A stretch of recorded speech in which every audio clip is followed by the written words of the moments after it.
এই যে আমাদের মাথার উপরে আছে দাড়ি পাল্লা, এরপরে তার নিচে আছে ধানের শীষ। ধানের শীষ কি বলে? তাদের দাবি কি, নীতি কি, আদর্শ কি? গণতন্ত্র, ডেমোক্রেসি। ডেমোক্রেসি একটা গ্রিক শব্দ। ডেমো মানে জনগণ, কৃষি মানে আইন। ওনারা কি বলতে চান? জনগণের আইন চলবে, অন্য কোনো আইন চলতে দেয়া হবে না। নৌকা কি বলছে তারা? আমরা সেকুলার বাস্তবায়ন করতে চাই, ধর্ম নিরপেক্ষবাদ এর বাস্তবায়ন করতে চাই।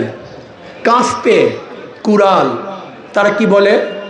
আমরা কমিউনিজম বাস্তবায়ন করতে চাই, ঠিক না? হাত পাখা কি বলে? আমরা ইসলাম বাস্তবায়ন করতে চাই। আচ্ছা বলেন তো, একজন মুসলমান ইসলাম বাস্তবায়ন করতে চায় না, সে কি মুসলমান হতে পারে? জবাব দেন। ধরে নেন আপনার এখান থেকে একজনের প্রশ্ন করলাম, বা আপনি ইসলাম পছন্দ করেন কি করেন না, সে কি বলবে? জোরে বলেন। যদি বলি করি না, অবস্থাটা বলেন তো।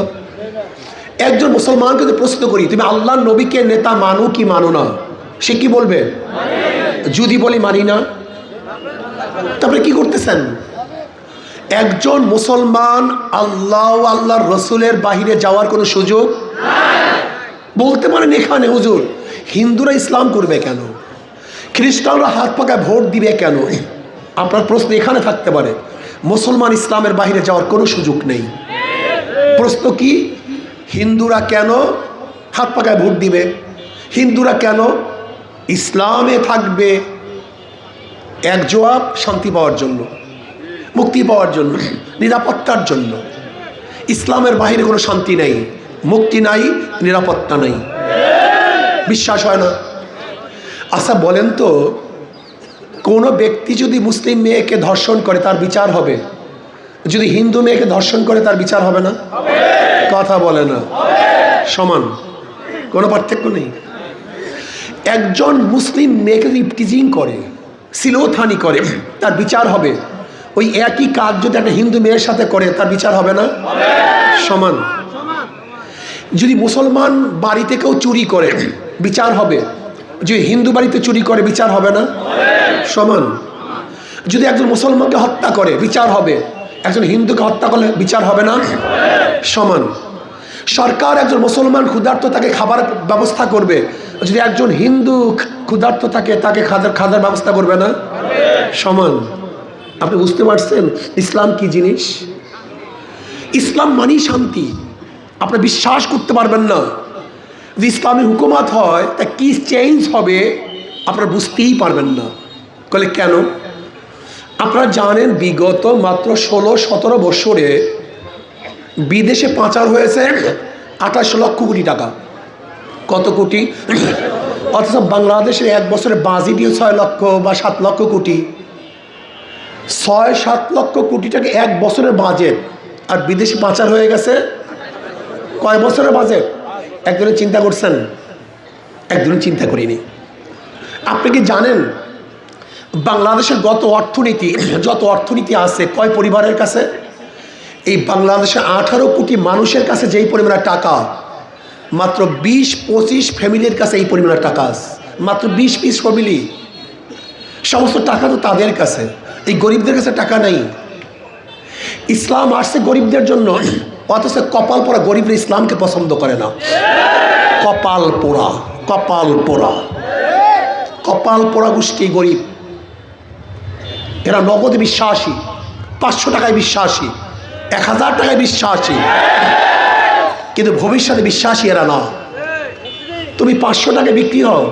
আচ্ছা বলেন তো, মহেশখালীতে ভালো একটা খাসির দাম কত? ভালো খাসি কথা কয় না, 20,000 টাকা ভালো খাসি পাবেন। 13 লক্ষ টাকা এক খাসি কেস, এক ছাগল কেসে তার চাকরি শেষ মেয়ে, আর আপনি আছেন 20,000 টাকা নিয়ে। একটা ভালো খাসির দাম 20,000, 30,000, 40,000 টাকা, কথা ঠিক না? দেশি 3 কেজি ওজনের একটা মোরগের দাম কত? হ্যাঁ, 3 কেজি ওজন 500 টাকা। আমি এত কেজি পাওয়া যায় না, 1500 টাকা ধরে নেন। আচ্ছা বলেন তো, কোরবানির হাটে একটা ষাঁড়ের দাম কত? একটা ষাঁড়, হ্যাঁ 2-4 লক্ষ টাকা, 3-4 লক্ষ টাকা একটা ষাঁড়ের দাম, একটা মোরগের দাম 2000, একটা খাসির দাম 50,000। হিন্দুরা দেখা যায়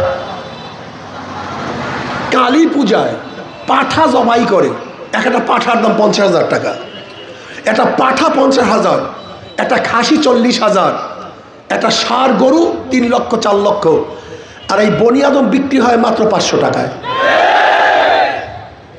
এই বনিয়াদম খাসি হয় 50,000 টাকায়, আর বনিয়াদম বিক্রি হয়। তুমি তো মানুষ না, তুমি খাসির চেয়েও অদম, একটা মোরগের চেয়েও অদম, তুমি মানুষ কেন? তুমি বিক্রি হয়েছ, তুমি মানুষের চেহারা পরিবর্তন করো। তুমি গলার মধ্যে রশি লাগাও আর বলো, ভাই আমি একজন খাসি, আমি একজন পাঠা, আমি একজন ষাঁড়, আমাকে ক্রয় করুন। জানোয়ার বিক্রি হয়, মানুষ বিক্রি হতে পারে না। জানোয়ার বিক্রি হয়, মানুষ বিক্রি হতে। আজকে থেকে নিয়াত করো, বিক্রি হব না, আদর্শ এবং নীতি বিক্রি করব না। তুমি কি জানো ইসলাম আসছে গরিবদের জন্য? জীবনভর গজল গাইছেন, আমার নবী গরিবও ছিলেন, আমার নবী এতিমও ছিলেন, গজল বলেন নাই? যেহেতু আমার নবী গরিব ছিলেন, আমার নবীর গোটা অর্থনীতি গরিবদের জন্য, আর পুঁজিবাদী অর্থনীতি সব ধনীদের জন্য। ধরে নেন একজন গরিব এই মহেশখালী কুতুবদিয়ার ব্যাংকে যাবে, ভাই আমাকে 10 লক্ষ টাকা ঋণ দেন, লোন দেন। সে কি বলবে? মর্গেজ আছে? আপনি কি বলবেন? আমি তো ভাই গরিব, মর্গেজ পাবো কোথায়? বলে তোমার জন্য টাকা না, যার আছে ব্যাংক তাকে টাকা দেয়, যার নাই। তার মানে বর্তমান অর্থনীতি ধনীকে ধনী বানায়, গরিবকে। এতটুকু বুঝেন না মাথার মধ্যে? বর্তমানে অর্থনীতি গরিবকে গরিব বানায়, ধনীকে ধনী বানায়, আর ইসলামী অর্থনীতি গরিবকে ধনী বানায়, পরলোকদের সাম্যতা রক্ষা করে। আপনি বিশ্বাস করুন, যদি আমরা 5 বছর ইসলামী অর্থনীতি অ্যাপ্লাই করতে পারি, 5 থেকে 10 বছর ইসলামী অর্থনীতি অ্যাপ্লাই করতে পারি, আল্লাহর কসম করে বলবো, বাংলাদেশের একজন গরিব দরিদ্র সীমা নিচে থাকবে না, সব দরিদ্র সীমার উপরে চলে যাবে। জাকাত কাদের জন্য? গরিবদের জন্য। ফেতরা কাদের জন্য? গরিবদের জন্য। মানত কাদের জন্য? গরিবদের জন্য। ওসর কাদের জন্য? গরিবদের জন্য। দান কাদের জন্য?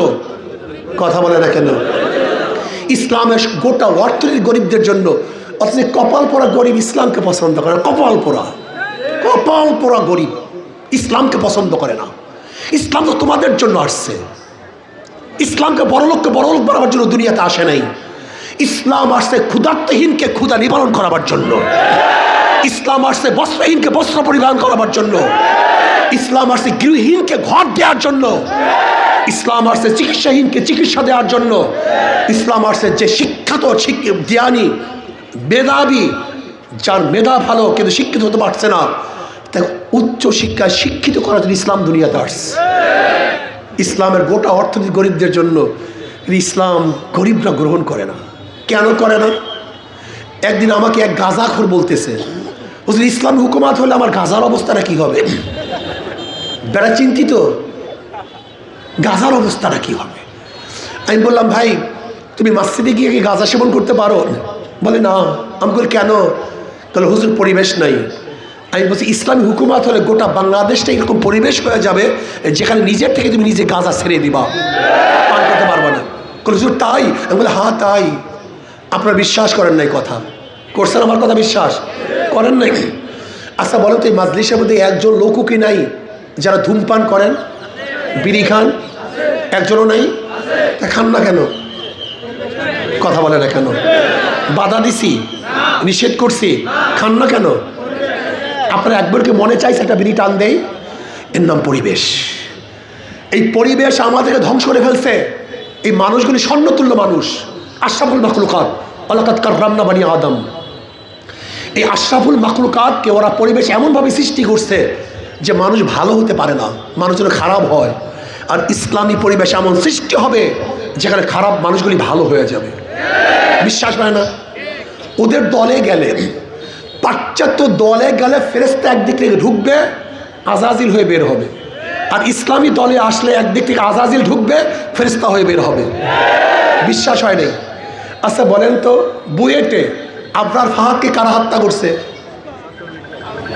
হ্যাঁ, আবরার ফাহাদকে যারা হত্যা করেছে সবাই শিক্ষিত, মেধাবী, বাংলাদেশে 1 নম্বর মেধার লোক, সব 1 নম্বর, 2 নম্বর মেধা না। ওরা মেট্রিকে ভালো রেজাল্ট করছে, আইএ ভালো রেজাল্ট করছে, কিন্তু এই দল করতে গিয়ে খুনি হয়ে গেছে, আর মানুষ থাকতে পারে নাই। জাহাঙ্গীর ইউনিভার্সিটিতে 100 ধর্ষণ করার পরে এই মেধাবী ছাত্ররা সেঞ্চুরি পালন করেছে, ওরা মানুষ থাকতে পারে নাই। আপনার পত্রিকায় দেখেছেন, যত শিক্ষিত সবাই চোর না, কিন্তু যারা চুরি করে সবাই শিক্ষিত, সবাই শিক্ষিত। তার মানে ওই দলে যদি ফেরেশতা ঢুকে আজাজিল হয়ে বের হবে, আর ইসলামী দলে আজাজিল ঢুকবে ফেরেশতা হয়ে বের হবে, এইটাই নিয়ম। আজকে দেখো তো এই মাজলিস, মারামারি আছে, কাটাকাটি, গ্যাঞ্জাম, লড়ালড়ি, কিন্তু ওদের মাজলিসে কথা বলেন না কেন? যারা নিজেদের মাজলিসকে শান্ত করতে পারে না, তারা বাংলাদেশে শান্তি দিতে পারবে না। যারা নিজের দলকে কন্ট্রোল করতে পারে না, তারা বাংলাদেশকে কন্ট্রোল করতে পারে না। এটা বাস্তবতা, এইটাই সত্যি। আপনি দেখেছেন স্টেজে বসা আছে, কোনো কে সামনে যাবে, কে পিছনে যাবে, কে এইটা যাবে, কোন ধাক্কাধাক্কি আছে। আর ওদের স্টেজে, তার মানে ওরা নিজেরাই তো সুস্থ না, ওরা নিজেরাই সুশৃঙ্খল না। যারা নিজেরাই সুশৃঙ্খল নয়, তাদের দ্বারা দেশ সুশৃঙ্খল হওয়ার সম্ভাবনা থাকে না। এতটুকু ঘিলু নেই মাথার মধ্যে, এতটুকু ঘিলু নেই। ওদের মাজলিসগুলি ভোগী হয়, ত্যাগী হয় না। আর ইসলামী আন্দোলনের মাজলিসগুলি ত্যাগী হয়, ভোগী হয় না। আর যারা ত্যাগী হয় তারাই দেশ নির্মাণ করতে পারে, যারা ভোগী হয় তারা দেশ নির্মাণ করতে পারে না। এই গরিব, গরিব কপাল পরা গরিব। তুমি কি জানো বাংলাদেশের গোটা বাজেট কাদের জন্য? কথা বলেন না কেন? বাংলাদেশের সমস্ত বাজেট গরিবদের জন্য, বড়লোকদের জন্য বাংলাদেশে কোনো বাজেট নাই, কোনো বাজেট নাই। যত বাজেট সব গরিবদের জন্য। কিন্তু বড়লোকরা এই গরিবদের পেটে লাথি মেরে ওদের ভুঁড়ি ফুলায় আর গরিবদেরকে ক্ষুধার্ত রাখে। আজকে গরিব ইসলাম বোঝে না। ওরা মনে করে ইসলাম আসলে আমার দাড়ি রাখতে হবে, আমাকে নামাজ পড়তে হবে, আমাকে এইটা করতে হবে, আমাকে সেইটা করতে হবে, দাড়ি ছাড়া চলতে পারবো না। কত বড় আজীব প্রশ্ন তোমার মাথার মধ্যে। আচ্ছা বলো তো, গোটা দুনিয়ার মধ্যে সর্বোৎকৃষ্ট জায়গা কোনটা? মসজিদ না? আচ্ছা দাড়ি ছাড়া মসজিদে ঢুকছো, একজন ইমাম সাহেব বলছে বের হয়ে যাও? কথা বলেন। উত্তম জায়গায় তোমাকে বের করে নাই, আর ইসলাম হুকুমত গোটা বাংলাদেশ থেকে তোমাকে বের করে দিবে। তোমার মাথার মধ্যে ঘিলু আছে মিয়া? হ্যাঁ, লা ইকরাহা ফিদ্দীন। ইসলামের জোড়াজুড়ি মারামারি নাই। ইসলাম এমন এক পরিবেশ সৃষ্টি করবে, তুমি তোমার থেকে ভালো হয়ে যাবে, এমনি ভালো হয়ে যাবা, ভালো লাগবে তোমাকে, তুমি ভালো হয়ে যাবা। আর মনে রাখতে হবে, 2 নম্বর জমিতে 1 নম্বর ফসল হয় না, 2 নম্বর গাছে 1 নম্বর ফল হয় না, 2 নম্বর ওস্তাদের কাছে 1 নম্বর ছাত্র হয় না। চোর, ডাকাত, বদমাশ ওই 2 নম্বর নেতার কাছেও দেশ কোনোদিন 1 নম্বর হতে পারে না। বিগত দিনে যারা মাত্র 5 বছরে দুর্নীতিতে গোটা বিশ্বের মধ্যে হ্যাট্রিক করছে, 3 বার বিশ্ব চ্যাম্পিয়ন হয়েছে। কয়বার? 91 থেকে 96 পর্যন্ত। বলেন তো, 91 থেকে বিশ্বের মধ্যে দুর্নীতিতে 3 বার চ্যাম্পিয়ন হয়েছে। বলতে পারেন কোন দল? বইলা গেছে বাঙালি স্মৃতি শক্তি 40 দিন। বাঙালিকে যত গুতান 40 দিন পর দেখবেন আবার বইলা গেছে, তাই না? তারপরও দুর্নীতিতে বারবার চ্যাম্পিয়ন হয়েছে। আর ইসলাম যদি ক্ষমতায় আসে, গোটা দুনিয়ার মধ্যে 1 নম্বর রাষ্ট্র হবে বাংলাদেশ, ইনশাআল্লাহ। খাস করে আমাদের মাওলানা জিয়াউল হক সাহেব, এটা আপনাদের শুকরিয়া আদায় করা দরকার। আপনারা চিনেন ওনাকে? কে? এদিকে আসেন তো। এই লোকটা দেখেন, এমনিও তো চেহারা আল্লাহ ভালো বানাইছে। দেখেন, কওমিয়ার থেকে দাওরা ফারে, আবার আলিয়ার থেকে কামেল, আবার ইউনিভার্সিটি থেকে অনার্স মাস্টার্স, আবার এলএলবিও কমপ্লিট, চেহারাও সুন্দর। আপনাদের ধারণা কি? আপনার এই ভাই তুমি দাঁড়াও, তুমি ওই যে আমার ভাইটা দাঁড়াও, তুমি দাঁড়াও। বলো, ইনি যদি সংসদে যায় চুরি করবে? ওই দেখেন ওই ছেলেটা, ওর মনের মধ্যে কাওয়াজ, ইনি চুরি করবে না। এই সাদা তুমি দাঁড়াও, ওই যে ওই যে পিছনে, আপনার পিছনে সাদা পোলাটা, তুমি দাঁড়াও, ওই পিছনে ওই গেঞ্জিওয়ালা, হ্যাঁ দাঁড়াও। আচ্ছা বলো তো, উনি যদি সংসদে যায় জুলুম করবে? দেখেন, দেখছেন? ইস্তাবতা নাফসাক ইস্তাবতা কলবাক। আমরা গাদ্দারি করি আমাদের বিবেকের সাথে, আমরা জুলুম করি আমাদের বিবেকের সাথে। এখানে যারা আছেন, একজন ব্যক্তিকে সাক্ষী দিতে পারবেন, যদি জিয়াউল হক সাহেব এখানে এমপি হয়, সে আমাদের রিলিফের টাকা মেরে খাবে, এই বিশ্বাস কারো আছে? এরপরে এদেরকে সাপোর্ট করবেন না। কাদেরকে সাপোর্ট করবেন? চোর এবং বদমাশদেরকে, যারা দেশকে লুটপাট করছে তাদেরকে। প্রিয় ভাইয়ের আমার মহেশখালী কুতুবদিয়া এলাকার ভাইয়ের আমার জিয়া সাহেব আসলে বক্তৃতা করেছেন সব এলাকার উন্নয়নের জন্য। আসলে একজন এমপি প্রার্থী শুধু উন্নয়ন দায়িত্ব না, এটা সেকেন্ডারি কাজ। আপনি কি জানেন একজন সংসদ সদস্যের মূল কাজটা কি? আমরা অনেকেই জানি না। আমাদের সমস্যা এই রাস্তা করব, ঘাট করব, ব্রিজ করব, এটা সেকেন্ডারি, এটা অনেক পরের কথা। একজন সংসদ সদস্যের মূল দায়িত্ব হলো আগামী দেশটা কোন আইনে চলবে, কোন নীতিতে চলবে, কোন আদর্শে চলবে। এই দেশ থাকবে কি থাকবে না, ট্রান্সজেন্ডার আইন বাস্তবায়ন হবে কি হবে না, সমকামী আইন বাস্তবায়ন হবে কি হবে না, সুদ চলবে কি চলবে না, খোদাদ্রোহীরা এদেশে বাসস্থান করবে কি করবে না, এদেশে লুট হবে কি হবে না। এই আইন প্রণয়ন যারা করে তাদের নাম সংসদ সদস্য। এই জন্য কিয়ামতের ময়দানে অনেক মুসল্লি কপালের মধ্যে দাগ দেখবে, লক্ষ লক্ষ ব্যারেল মদের গুণা। অনেক মুসল্লি দেখবে লক্ষ লক্ষ জেনার গুণা। বলবে আল্লাহ, আমি তো কোনোদিন মদ পান করিনি, আমি তো মৌলবী মানুষ, আমার তো দাড়ি ছিল, আমি তো টুপি ছিল। আল্লাহ বলবেন আমি জানি তুই মদ পান করস নাই, কিন্তু যাদেরকে ভোট দিয়ে সিল দিয়ে মদের আইন পাশ করার সুযোগ করেছ, তোর ভোট ব্যতীত মদের পক্ষে আইন পাশ করতে পারতো? কাজে তোর কারণে মদের আইন আমার বিরুদ্ধে আইন পাশ করতে সক্ষম হয়েছিল। কাজে তোর কারণে যত মদের আইন পাশ হয়েছে, যত মানুষ মদ পান করেছে, সমস্ত গুনার দায়িত্ব তোকেই নিতে হবে। অনেক মুসল্লি কপালের দাগ দেখবে লক্ষ লক্ষ জেনার গুণা। আল্লাহ, এত জেনার গুণা আসলো কোথার থেকে? কারণ যাদেরকে ভোট দিয়ে জেনার আইন পাশ করিয়েছ, তুই ভোট না দিলে জেনার আইন পাশ হইতো না। কাজে সব দায়িত্ব তোর। আপনি কি জানেন আর সিল কি জিনিস? আপনি কি জানেন একটা ভোট কি জিনিস? ভোট মানে সমর্থন করা, ভোট মানে সাহায্য করা, ভোট মানে সহযোগিতা করা, ভোট মানে সাক্ষী দেওয়া। আপনি কাকে সাক্ষী দেন? কোন নীতি আদর্শকে আপনি সমর্থন করতেছেন? একদিন চিন্তা করছেন? প্রিয় ভাইয়েরা আমার শেষ কথা, ওদের সব জায়গায় ধোঁকাবাজি। যারা নৌকা নিয়ে নির্বাচন করে নিজেরা নৌকা চালাতে পারে না, যারা ধানের শেষে নির্বাচন করে নিজেরা ধান কাটতে পারে না, যারা নাঙ্গল নিয়ে নির্বাচন করে নিজেরা নাঙ্গল বইতে পারে না, যারা কুঠা নিয়ে নির্বাচন করে নিজেরা কাঠ ফাটতে পারে না, যারা গরুর গাড়িতে নির্বাচন করে নিজেরা গরুর গাড়ি চালাতে পারে না। সব মার্কাগুলি গরিবদের। নৌকা চালায় কারা? গরিবরা। ধান কাটে কারা? গরিবরা। নাঙ্গল চালায় কারা? মার্কা সব গরিবদের। কিন্তু যারা নির্বাচন করে একজনও গরিব না, একজনও। কিন্তু হাত পাখা এমন এক প্রতীক, যে নির্বাচন করে সেও ঘুরাতে পারে, যারা সমর্থন করে তারাও ঘুরাতে পারে। কথা কয় না। হাত পাখা চালায় বড়রা, হাত পাখা চালায় ছোটরা। হাত পাখা ঘুরাতে পারে পুরুষরা, হাত পাখা ঘুরাতে পারে মহিলারা। শুধু কি তাই? শোনেন শোনেন ফজিলা, শোনেন। হাত পাখা শোনেন, হাত পাখা শান্তি দেয় মুসলমানদেরকে, হাত পাখা শান্তি দেয় হিন্দুদেরকে, হাত পাখা সুখ দেয় মুসলমানদেরকে, হাত পাখা সুখে রাখে খ্রিস্টানদেরকে। কারেন্ট ফেল, হাত পাখা ফেল না। কারেন্ট ফেল কিন্তু হাত পাখা। শুধু কি তাই? ঘুমের সময় কাউর মার্কা বুকের উপরে থাকে না, শুধু একটা মার্কায় শান্তি দিতে যখন ঘুমায় পড়েন, সেই মার্কাটা থেকে বুকের মধ্যে, তার নাম হাত পাখা। এটা সর্বজনীন, এরা সবাইকে শান্তি দেয়, সবার প্রয়োজন। আমি বিশ্বাস করি যদি হাত পাখা বিজয় হয়, এই জাতি বিজয় হবে। হাত পাখা বিজয় হয়, এই দেশ বিজয় হবে। হাত পাখা বিজয় হয়, সর্বশ্রেণীর মুসলমান, হিন্দু, বৌদ্ধ, খ্রিস্টানরা বিজয় হবে, শান্তি পাবে। আমরা কি চাই না হাত পাখা বিজয় হোক? ইনশাআল্লাহ। ওই যে পিছনে দাঁড়ানো তারা মনে হয় চায় না, আমি দেখছি ভালো মতো। কি সবাই চাই না ইনশাআল্লাহ?